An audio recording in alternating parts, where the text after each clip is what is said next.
What's going on, everybody? It's your boy C-Zar, and we are talking about something that I think is very fundamental whenever it comes to this next move up for crypto.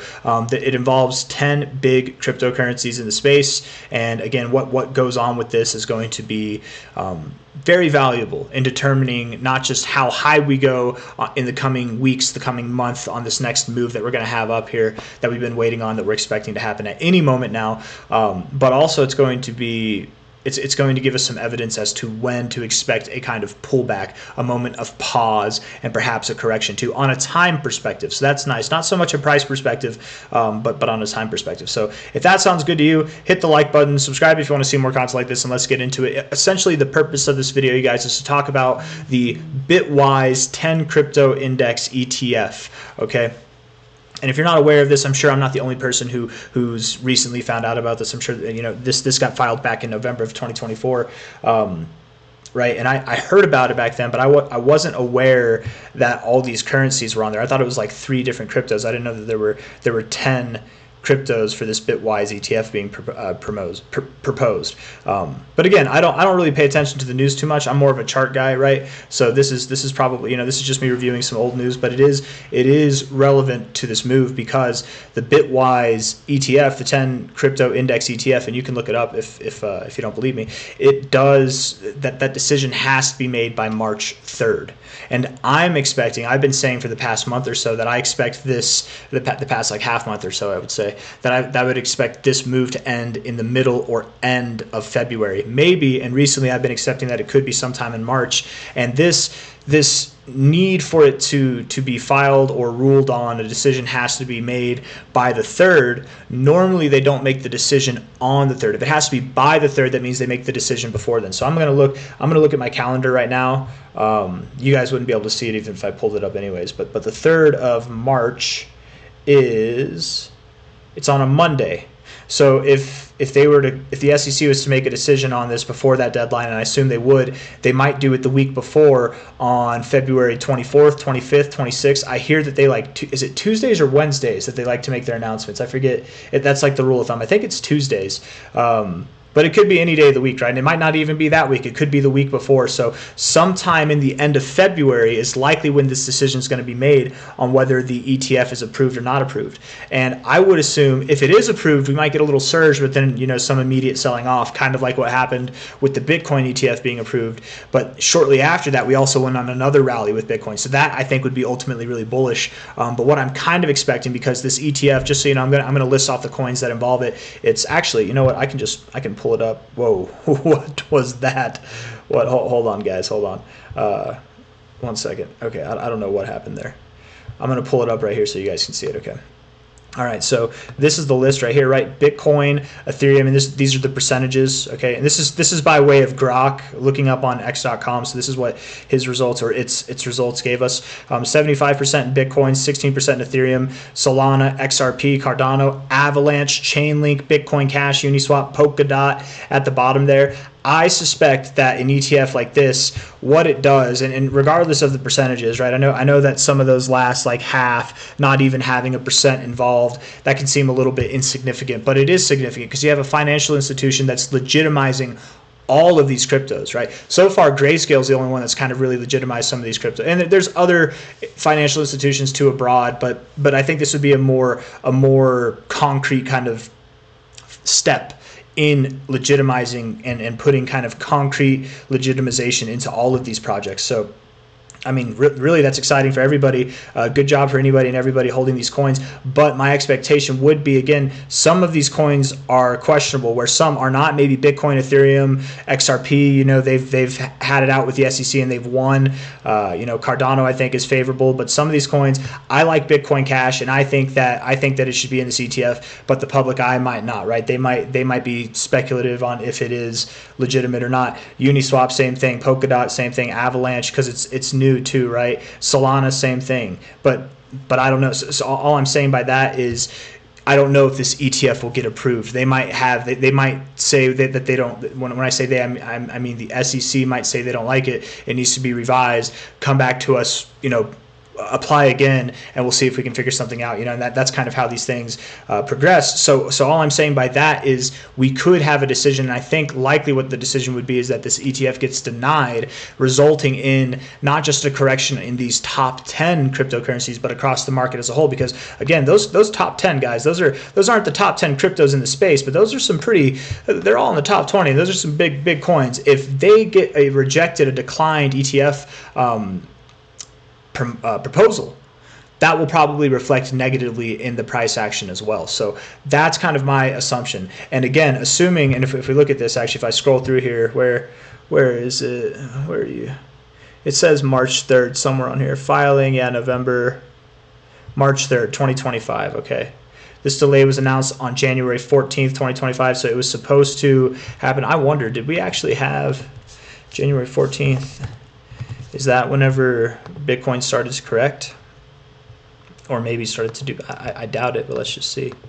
January 14th, no. Why am I not doing this right here? Oh, I'm on the 3-day time frame. That's why I'm like, that's weird.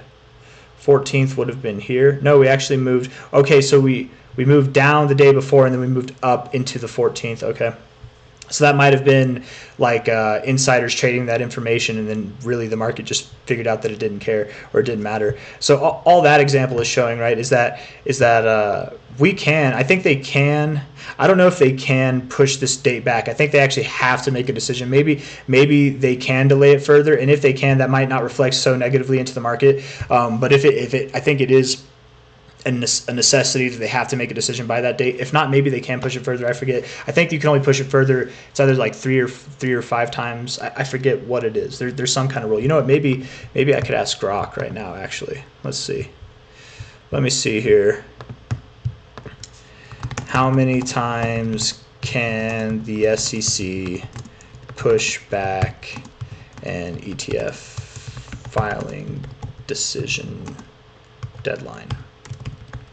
Yeah, let's just see. Let's see what he says. Oh, right, you guys, you're looking at my face right now. Let's get this. Okay, so U.S. Securities and Exchange Commission, this is Grok, right? Grok 2.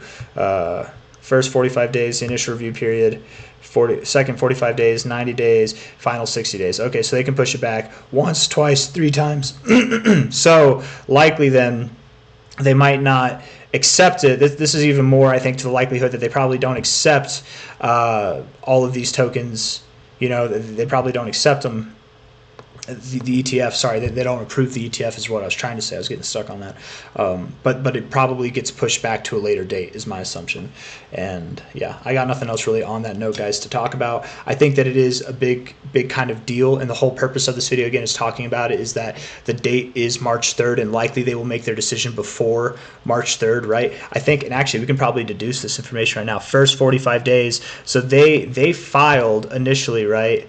They filed initially, if I go to my thing here, where was it?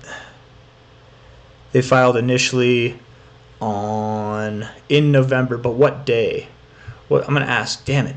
I'm gonna ask Grok one more thing here. I'm sorry, that is so big. Getting a little bit unprofessional at the end here, but we're gonna figure it out. When was the BitW ETF 10 crypto ETF filing? He says sometime in November, but I want a specific date, right? November 15th, okay. And what is the procedure? I don't know. I want to get that same thing back out there. How many times can the SEC push back and ETF filing? Let's see if he gives me the same answer. I hope he does, because I liked that last answer. Initial review. Okay, 45 days, usually 45 days. Okay, so if it was November 15th, 45 days from November 15th, because they made their decision for that Bitwise ETF on, what was it, January 14th or 15th is what it was. It was the 14th, and that was on a Tuesday.